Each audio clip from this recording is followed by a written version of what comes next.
has a good background on our association, he's most knowledgeable. Our next meeting. I'm not wanting names right now, but for the next meeting, let's have that. Our next meeting will be after the election. Your neighbor, turn them into the association, Yeah. and then we'll try to get a committee together here to go call these new neighbors.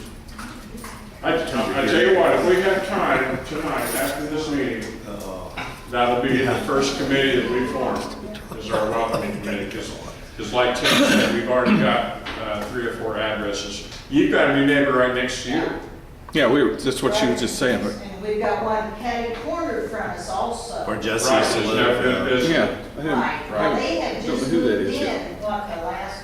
Well, we have somebody by us that Oh, This is moved a in. I don't different. know. oh, okay. It's a, looks like a So, like I said, if we've got time I tonight, feel think like I about know it, who it is.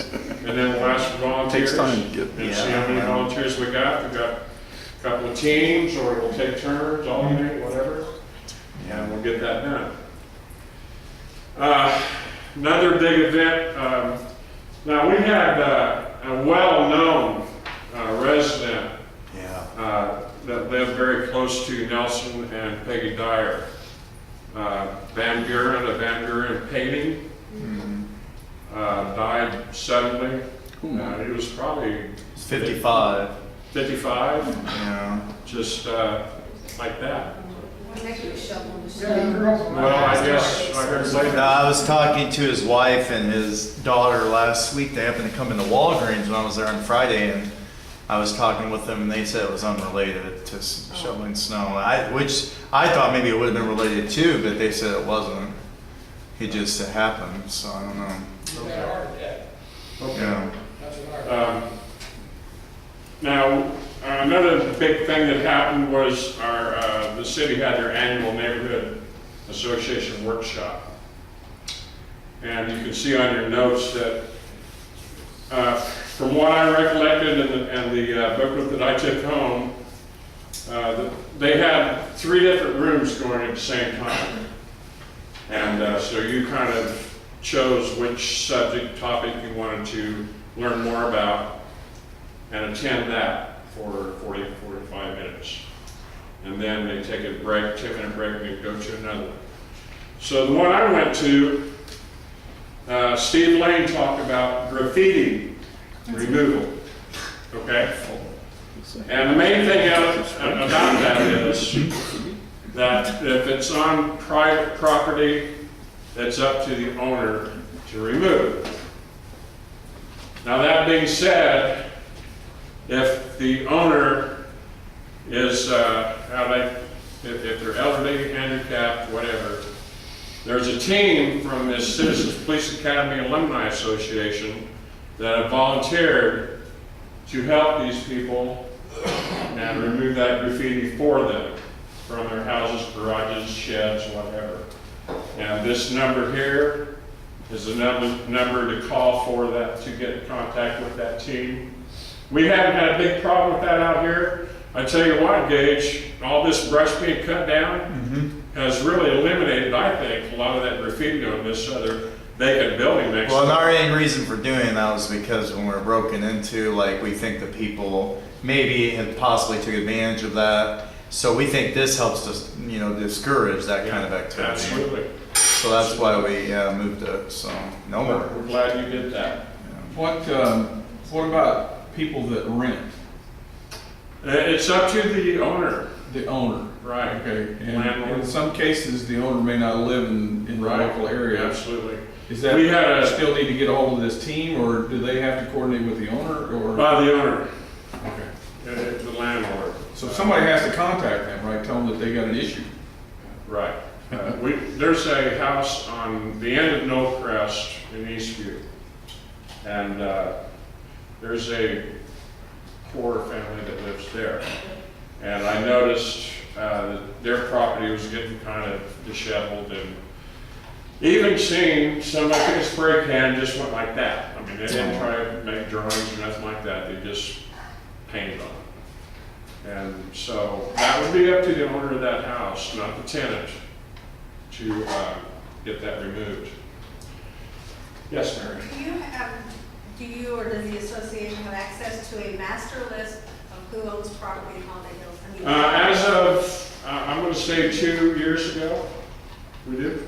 So that could be used in reference to something like It that. can be used, and I'll let a little secret out. Anybody, you or me, can go down to the county recorder's office and give them an address, and they will give you the name and address and location of the person that the taxes are sent to. Okay? Now we've seen a bunch from Champaign, a couple of groups over there that hold 100 properties out here. One of them was from New York, one from Chicago, Yeah. and this and that. So anybody can go down there, but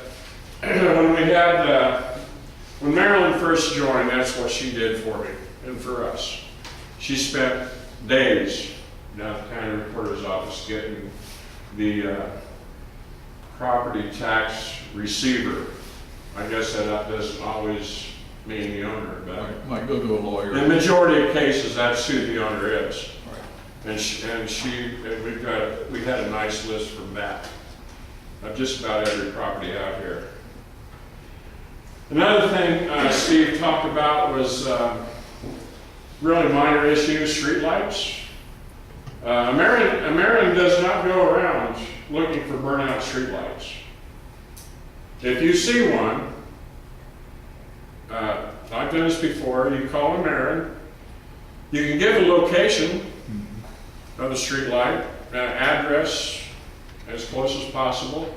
Also, each pole has a metal tag, probably this big, that's got a number stamp on it. And if you can give American that number, they'll know exactly where that pole is. And they'll come out the next day or two and replace that pole. They finally fixed this one over here, just on the other side of the nursing home. It was on all the time. You know, so that's my tax dollars being. Yeah, that is a city bill, I think, I'm sure. Yes, the city pays for that, so. You can also do it right online. Online? Yeah. Good, that's handy. And I guess, I also had in my notebook, they had a couple of leaflets that had the exact city ordinance and definition of what a dangerous or vicious dog or a public nuisance animal, how that's defined by their ordinance. And I give the lengthy address Yeah. on there. If you go to the City of Danville website, there's a little box over on one side that says codes and ordinances. That actually takes you to another website, AM Legal, who obviously stores all of this for them. And you can locate those ordinances and definitions. I have seen a lot of dogs out lately being walked. And the ones I have seen have not had tags on them. And the only time I asked, a guy was walking two of them. And I asked him about his tag, I got him at home. What he said. So I'm not gonna follow him home, you know. I'm not a cop, you know. But it's one of those cases where, you know, we want to be positive in our approach to our neighbors. I don't want you to get a $75 fine. It doesn't take very long to put that tag on that collar, if you have it. But anyway, that's what we're seeing, that I'm seeing more of anyway.